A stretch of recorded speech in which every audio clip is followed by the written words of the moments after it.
Halo, teman-teman. Kembali lagi bersama saya di Via Channel 98. Pada video kali ini kita akan melanjutkan kembali cerpen yang berjudul Pernikahan Rahasia Siswa SMA Part 3. Langsung saja kita simak videonya. Kiara menarik lengan Ravendra dan berdiri tepat di hadapannya. Lelaki itu hanya menatap jenuh ke arah Kiara dan menaikkan satu alisnya. Apaan? Please. Tarik ucapan kamu tadi, Pinta. Kiara. Setelah gue menang dari lo baru kita cerai, gue juga nggak mau nikah sama lo.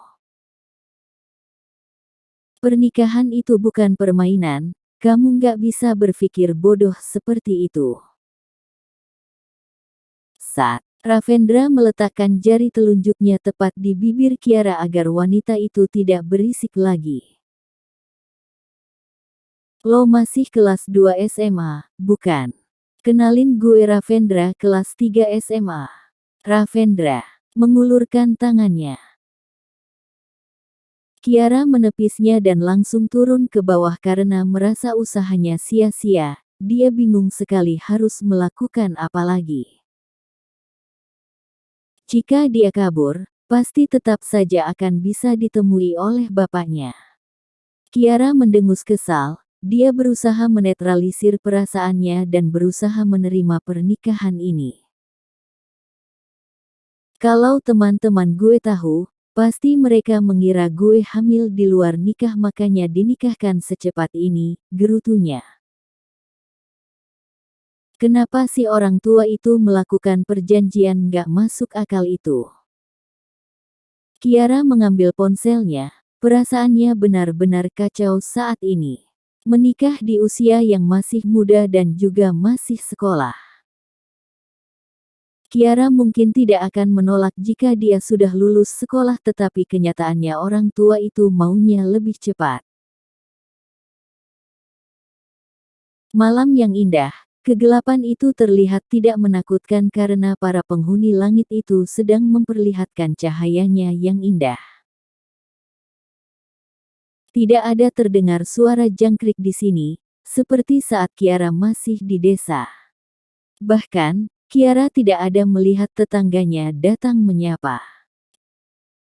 Di sini seolah semua acuh dan sibuk dengan urusannya masing-masing. Kiara menatap langit, dan hatinya terus berdoa untuk kebaikan dan kelancaran hidupnya setelah ini. Tuhan, bisakah takdir ini jangan diberikan padaku? Ini terlalu sulit aku terima, ujarnya. Kiara tanpa sadar meneteskan air matanya, dia menatap jemarinya yang masih polos dan belum ada cincin yang tersematkan. Sebentar lagi kamu diisi sama cincin dari lelaki yang sangat asing bagiku, ujarnya dengan suara yang getir. Bahkan sifatnya saja aku tidak tahu, andaikan ini film Disney minta aja bantuan pangeran biar bisa kabur kalau nggak minta bantuan nenek sihir, gerutunya. Au, Kiara memegang dahinya yang sakit akibat disentil oleh Ravendra. Dasar anak kecil taunya dongeng mulu, jangan minta gue bacain lo dongeng sebelum tidur ya. Kalau nggak mau gue bacain cerita zombie, ujar Ravendra menatap lurus ke depan. Apa sih, kamu ngapain di sini? Tanya Kiara kesal. Lo dicariin. Acaranya sudah mau mulai, jangan buang-buang waktu gue. Ketus Ravendra. Kak Rapen, kamu nggak suka kan sama aku? Kita batalin aja ya perjodohan ini, kita bisa sama-sama cari orang yang kita cintai. Kiara memegang tangan Ravendra dan memohon padanya. Rapen siapa? Gue Ravendra, ketusnya. Biarin, aku maunya manggil Kak Rapen. Dasar ya lo. Apa? Makanya batalin dulu semua ini baru deh aku manggilnya bener, tawar Kiara. Ark, sialan. Apa gue sejelek itu sampai lo minta batalin? Tanyanya dengan emosi. Kenapa jadi bahas jelek atau enggak? Aneh banget, batin Kiara. Kenapa lo diam? Sudah cepetan gue tunggu di sana. Kalau sampai buang waktu gue lagi, lo tidur di luar. Ujar Ravendra. Lelaki itu membalikkan tubuhnya dan berjalan meninggalkan Kiara. Tanpa sadar ternyata seulas senyuman tipis terbit di wajah lelaki itu. Sedangkan Kiara hanya mengumpat kesal, dan menghentakkan kakinya lalu berjalan menuju ruangan yang akan menjadi tempat acara itu berlangsung. Mereka duduk berdampingan dan memasangkan cincin tersebut secara bergantian, raut wajah mereka sama-sama datar dan tidak memberikan ekspresi apapun. Sedangkan kedua orang tua mereka sedang berpelukan karena senang anak mereka akan segera menikah. Acara itu hanya dihadiri oleh kedua orang tua dan para pelayan, juga sepupu dekat Ravendra bernama Zidan dan mamanya. Kiara terlihat sangat manis hingga membuat semua orang terus ingin memandang wajahnya, tetapi pemilik wajah sedang menjerit dalam hatinya. Ayo Kiara, pikirkan cara agar kamu bisa kabur dari pernikahan ini. Masih ada waktu 2 hari untuk mikirin caranya, batinnya terus menjerit. Acara telah selesai dan Kiara sedang duduk di kursi, tangannya dia letakkan di atas meja dan dia terus menatap cincin itu. Cincin yang akan mengubah drastis kehidupannya. Raven, awas ya lo. Arg, kenapa sih harus aku? Dia terus memikirkan nasibnya ke depannya. Ingin sekali dia mengadu dan berharap kedua orang tuanya kembali berpikir jernih dan membatalkan pernikahan ini. Tetapi, ternyata mereka terlihat sangat senang sekali saat dirinya bertukar cincin oleh Ravendra. Gagal sudah, planning gue di masa depan. Kiara langsung bangkit dan berjalan menuju kasur. Dia langsung merebahkan dirinya di atas kasur dan berusaha memejamkan matanya. Karena, besok adalah hari pertamanya masuk ke sekolah baru, yang juga berisi orang baru yang tidak dia kenal sama sekali. Kiara menghembuskan nafasnya pasrah dan mulai tertidur. Di kamar sebelahnya adalah kamar milik Ravendra. Lelaki itu juga sama gelisahnya seperti Kiara. Dia menyesali perbuatan bodohnya karena menerima pernikahan itu. Dia melepaskan cincin itu dan ingin membuangnya keluar. Tetapi, dia urungkan saat wajah mamanya melintas di pikirannya. Arg, kenapa gue harus nikah sama wanita kampung itu?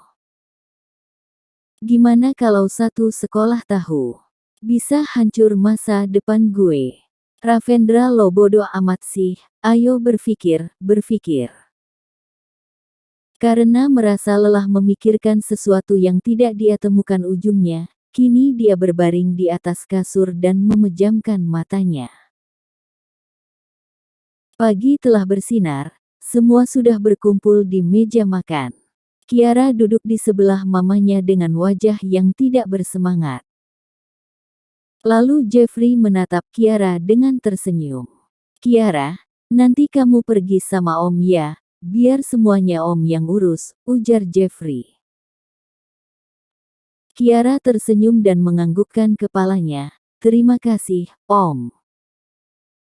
Alice langsung menyuruh semuanya makan. Mereka makan dengan nikmat tanpa ada suara yang tercipta di atas meja. Ravendra melamun karena memikirkan nasibnya di sekolah. Lalu dia menatap Kiara dengan tajam. Dia harus membicarakannya kepada wanita itu.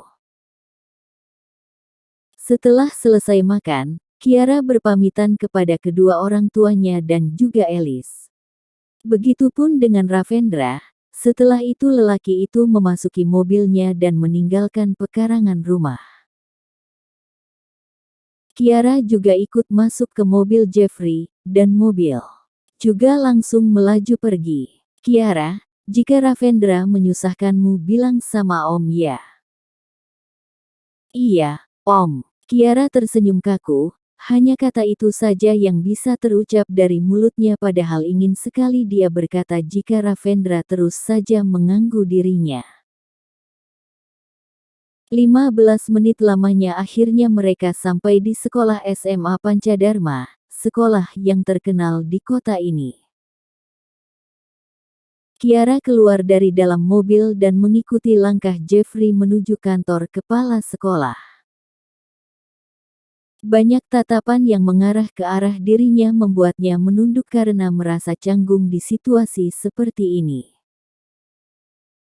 Jeffrey mengurus semuanya, Kiara hanya duduk di samping calon mertuanya itu. Pak Jeffrey tidak perlu repot-repot ke sini. Tinggal telepon saya saja pasti semua sudah beres, ujar kepala sekolah. Kalau begitu, saya pamit pergi dulu ya. Jeffrey berdiri dan menjabat tangan lelaki itu. Kiara, kamu nanti diantarkan ke kelas sama seorang guru, kamu tunggu di sini dulu ya. Om pergi dulu, ingat jika Ravendra menyusahkanmu maka langsung hubungi Om, oke? Ujar Jeffrey. Makasih, Om. Kiara tersenyum dan melambaikan tangannya kepada Jeffrey. Bu Heni, kita kedatangan siswa baru jadi tolong antarkan ke kelas 11 IPA 1, pinta kepala sekolah. Baik, Pak. Namanya siapa? Tanya Heni. Kiara, Bu. Kiara, ayo ikut ibu ke kelas ya nanti ibu kenalkan sama teman baru kamu, ujar Heni. Kiara berjalan mengikuti langkah Buk Heni, tetapi tanda dia sadari karena terlalu gugup hampir saja menabrak tembok. Dan dihadang oleh lelaki dengan menempelkan tangannya di dahi Kiara agar tidak menabrak. Kiara terkejut dan langsung menatap lelaki itu. Bersambung. Terima kasih sudah menonton.